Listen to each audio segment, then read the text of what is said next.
Assalamualaikum warahmatullahi wabarakatuh. Halo teman-teman. Pertama-tama, izinkan saya memperkenalkan diri. Saya Aprili Rizky Syawalia dari Program Studi Pendidikan Bahasa Inggris kelas karyawan semester 3 di Universitas Pancasakti Bekasi.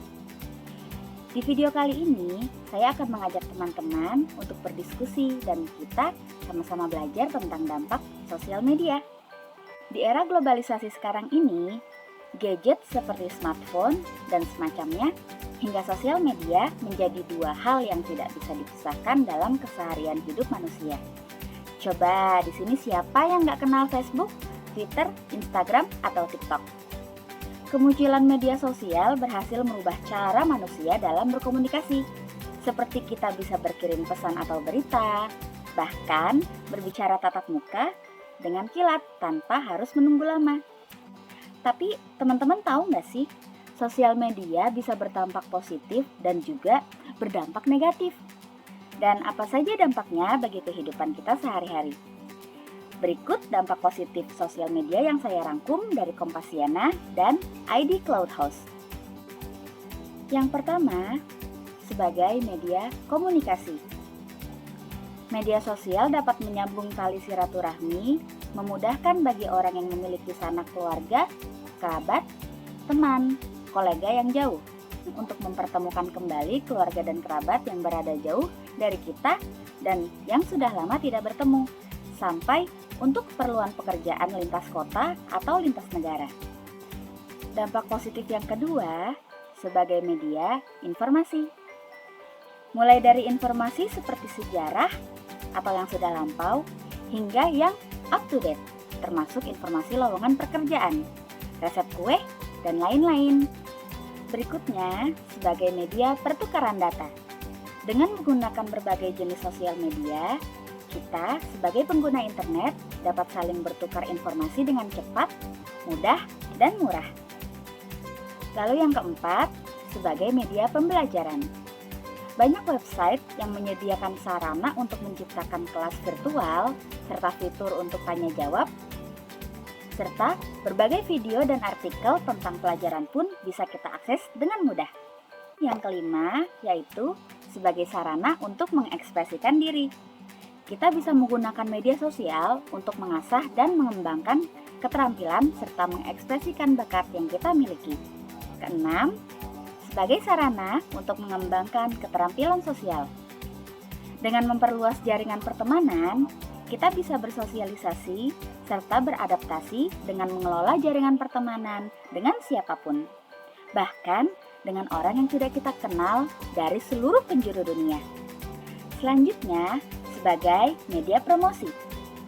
Di era sekarang, promosi semakin mudah dan cepat tanpa mengeluarkan banyak biaya seperti mencetak brosur, membuat papan reklame, dan sebagainya. Cukup dengan membuat postingan produk atau jasa yang akan dijual lewat sosial media yang kita miliki. Yang terakhir, sebagai media pemenuhan kebutuhan sehari-hari. Tidak hanya untuk mempromosikan produk dan jasa, sosial media juga memudahkan kita dalam membeli kebutuhan sehari-hari tanpa perlu keluar rumah. Terlebih lagi di saat pandemi seperti sekarang. Membeli sesuatu kini lebih mudah dengan istilah cukup dengan gunakan jempol saja. Ada pula dampak negatif yang mengintai dan terkadang kita abaikan atau bahkan tidak kita sadari. Seperti yang dilansir Kompasiana dan situs Sehatku berikut ini. Dampak negatif yang pertama, susah bersosialisasi di kehidupan nyata. Ini disebabkan karena pengguna sosial media menjadi malas untuk berkomunikasi secara nyata. Dampak negatif yang berikutnya, yang kedua, yaitu menurunkan kemampuan sosial. Pernahkah teman-teman bepergian, hangout, atau jalan-jalan dengan seseorang, tapi orang yang kalian ajak malah asik dengan ponsel dan sosial medianya sendiri? Sama seperti sebelumnya, pengguna sosial media yang aktif cenderung lebih sedikit memiliki kemampuan sosial seperti berempati terhadap orang lain, bahkan membuat lebih mementingkan diri sendiri. Dampak negatif yang ketiga, melupakan bahasa formal yang baik dan benar.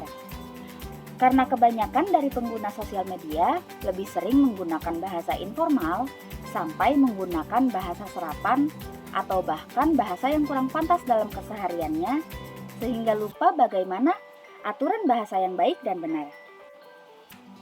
Lalu yang keempat, membuang waktu dan mengurangi kinerja. Yang dimaksud kinerja di sini bukan hanya untuk pekerja ya, baik pelajar dan mahasiswa pun termasuk. Mereka yang sering bermain sosial media akan lalai dan juga tidak bisa membagi waktu, sehingga waktu belajar atau bekerja menjadi tidak maksimal. Dampak negatif yang selanjutnya, yang kelima, yaitu cybercrime.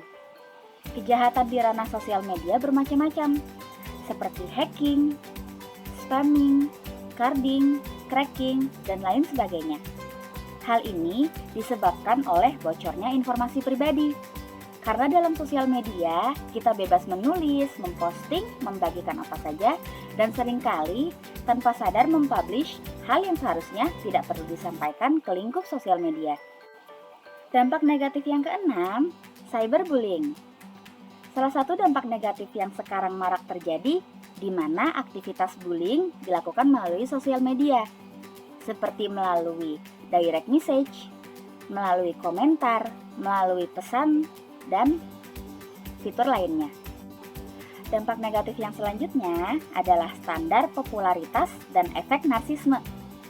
Sebagian dari kita pasti suka kan saat foto, video, atau status mendapatkan likes atau emoticon love. Dan faktanya memang demikian.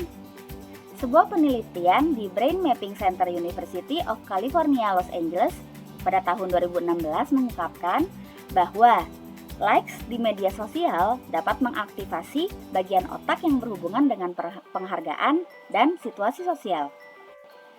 Dan dampak negatif terakhir, mengganggu kesehatan fisik dan mental.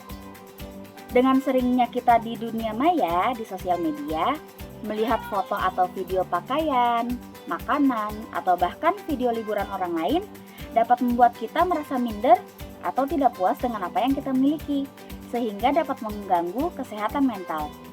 Dan orang yang sering melihat sosial media lewat ponsel atau gadget lain dapat berakibat buruk bagi mata karena mereka selalu melihat layar gadget.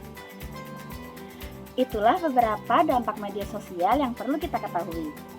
Media sosial tidak akan lepas dari dampak positif maupun negatif. Dampak itu tergantung kepada penggunanya sendiri. Jadi, kembali lagi ke diri kita masing-masing agar lebih bijaksana dalam bersosial media. Sekian video saya kali ini, semoga bermanfaat untuk teman-teman semua. Sampai jumpa di video berikutnya. Thanks for watching. Wassalamualaikum warahmatullahi wabarakatuh.